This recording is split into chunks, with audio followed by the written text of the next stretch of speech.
Hi friends, అందరికీ మన technical వినోదం ఛానల్ తరఫున స్వాగతం సుస్వాగతం. మన పౌర సరఫరాల శాఖ మంత్రి శ్రీ నాదెండ్ల మనోహర్ గారు కొత్త రేషన్ కార్డులకు సంబంధించి ఒక కొత్త అప్డేట్ని తెలియజేయడం జరిగిందనమాట. అదేందని నేను ఇప్పుడు చెప్తాను, చూడండి క్లియర్గా, స్కిప్ చేయకోకుండా వీడియోని చూడండి. అదేవిధంగా మన ఛానల్ని ఇంకా ఎవరైనా సబ్స్క్రైబ్ చేసుకోకుండా ఉంటే తప్పకుండా సబ్స్క్రైబ్ చేసుకోండి.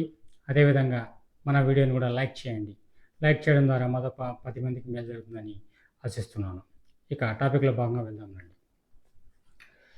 పౌర సరఫరాల శాఖ మంత్రి నాదెండ్ల మనోహర్ గారు మన రాష్ట్రం మొత్తం మీద ఎన్ని రేషన్ కార్డులు ఉన్నాయంటే 4,29,79,897 రేషన్ కార్డులు ఉన్నాయని ఆయన తెలియజేయడం జరిగిందనమాట.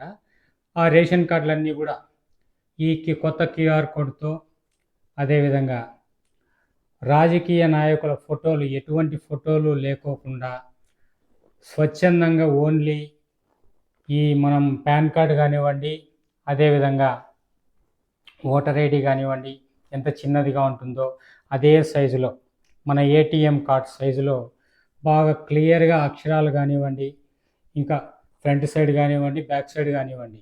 ఫ్రంట్ సైడ్కి వచ్చేసరికి ఓన్లీ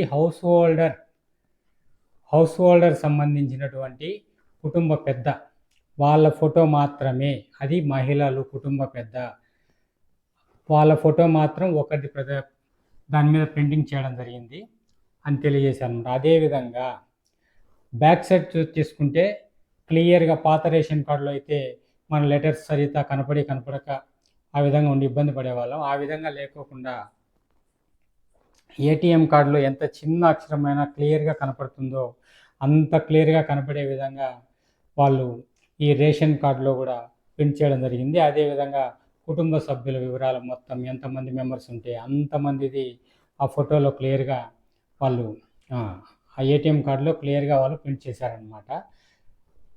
ఇది ఈ రేషన్ కార్డుకు సంబంధించి క్యూఆర్ కోడ్తో ఉంటుందన్నమాట. ఇది క్యూఆర్ కోడ్ అనేది మనం ఇక్కడ తీసుకున్నామంటే వెంటనే ఆ యాక్సెస్ అనేది వాళ్ళకు అక్కడ పౌర సరఫరాల శాఖ కమిషనర్ ఆఫీస్లో కూడా ఆటోమేటిక్గా తెలిసిపోతుంది అనమాట. అది ఎక్కడ ట్రాన్సాక్షన్ జరిగినా సరే దానికి సంబంధించి డైనమిక్ కీ రిజిస్టర్ అనేది దానికి యాడ్ చేశారనమాట. అందువల్ల ఆటోమేటిక్గా తెలిసిపోతుంది అక్కడ వాళ్ళకు.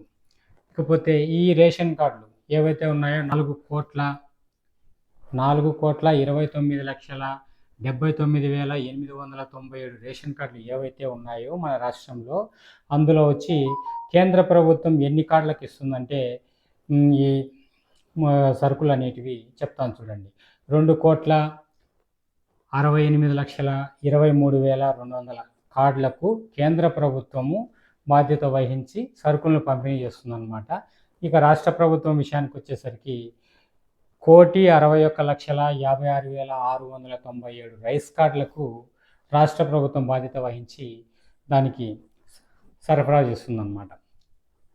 అదేవిధంగా ఈ కొత్త రేషన్ కార్డులు అనేటివి ఎప్పుడు పంపిణీ చేస్తారంటే ఆగస్టు 25వ తేదీ నుంచి 31వ తేదీ వరకు కొత్త రేషన్ కార్డులు వచ్చే నెల ఆగస్టు 25వ తేదీ నుంచి 31వ తేదీ వరకు ఈ రేషన్ కార్డులు అనేది రేషన్ షాపుల్లోనే పంపిణీ చేస్తారు. ఇకపోతే ఈ రేషన్ కార్డులకు ఈకేవైసీ వేసే ప్రాసెస్లో మన దేశంలోనే మన రాష్ట్రం ప్రథమ స్థానంలో ఉంది. ఈకేవైసీ వేసిన దానిలో ఈ రేషన్ కార్డులకు సంబంధించి మొత్తం మీద 96.05 ఈకేవైసీ పూర్తి చేసిందనమాట. అంత పర్సంటేజ్ 96.05% ఈకేవైసీ అందరూ వేశారనమాట.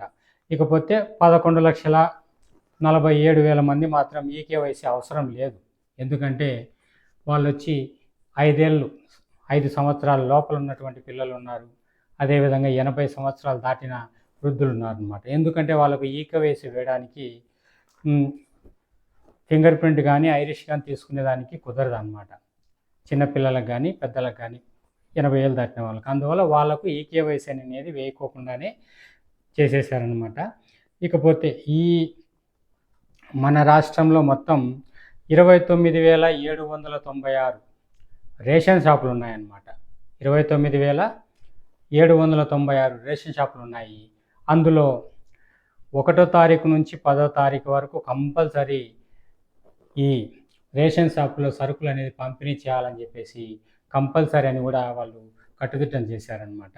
అదేవిధంగా ఈ స్టోర్లలో వచ్చి ప్రతిరోజు ఉదయాన్నే 8 నుంచి 12 గంటల వరకు, మళ్ళీ మధ్యాహ్నం అంటే సాయంత్రం 4 గంటల నుంచి రాత్రి 8 గంటల వరకు సరుకులు పంపిణీ చేయాలని చెప్పేసి ఆర్డర్స్ ఇష్యూ చేయడం జరిగింది. అది గతంలో అందరికీ తెలిసిన విషయమే. అదే విధంగానే జరుగుతుంది కూడా.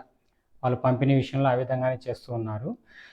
ఇకపోతే ప్రతి నెల ఎవరైతే 65 సంవత్సరాలు దాటినటువంటి దివ్యాంగులు ఎవరైతే ఉన్నారో వాళ్లకు ఇంటి దగ్గరికే వచ్చి సరుకులు పంపిణీ చేస్తున్నారు. 27వ తేదీ నుంచి కానీ 26వ తేదీ నుంచి కానీ ఒక 5 రోజుల ముందుగానే వాళ్ళకు ఇంటి దగ్గరికే సరుకులు తీసుకొని వచ్చి ఇచ్చిపోతున్నారు అన్నమాట ఈ రేషన్ షాప్ సంబంధించినటువంటి డీలర్లు.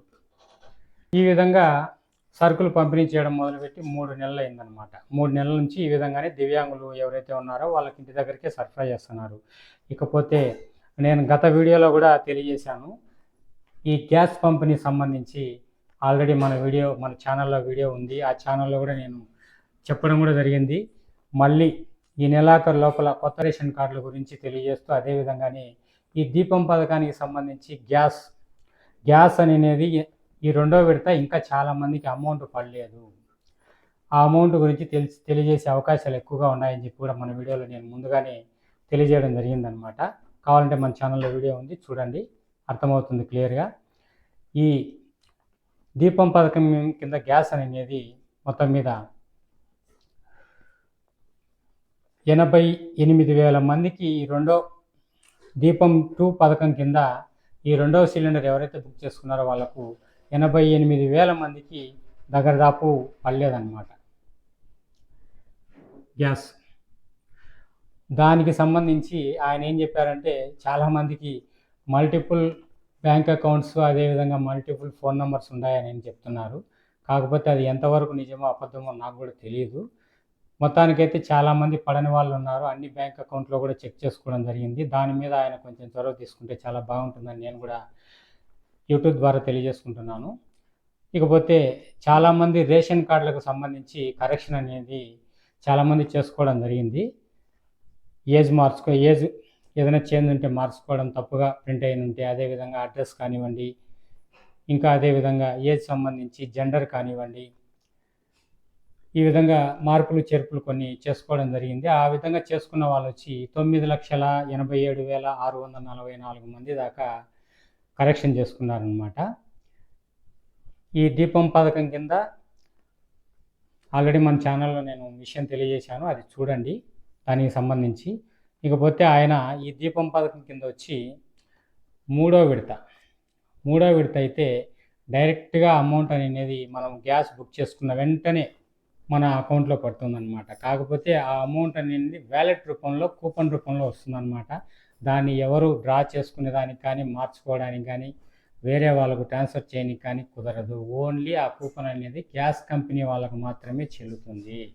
ఆ విధంగా కట్టుదిట్టమైనటువంటి ఏర్పాటు కూడా చేయడం జరిగిందనమాట. ఈ పౌర సరఫరాల శాఖ సంస్థకు సంబంధించి కమిషనర్ కానివ్వండి, అందరూ కలిసి ఒక నిర్ణయం తీసుకొని ఈ విధంగా చేశారనమాట.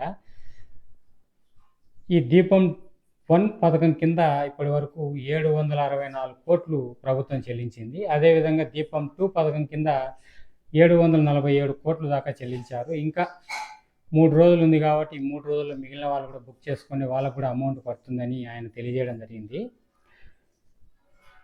ఇకపోతే కృష్ణా జిల్లాలో ఎన్టీఆర్ జిల్లాలో ఈ 2 జిల్లాల్లో కలిపి 4,281 మంది లబ్ధిదారులకు సంబంధించి వాళ్ళు డిజిటల్ వ్యాలెట్ రూపంలో వాళ్ళకి అకౌంట్కి వేశారనమాట.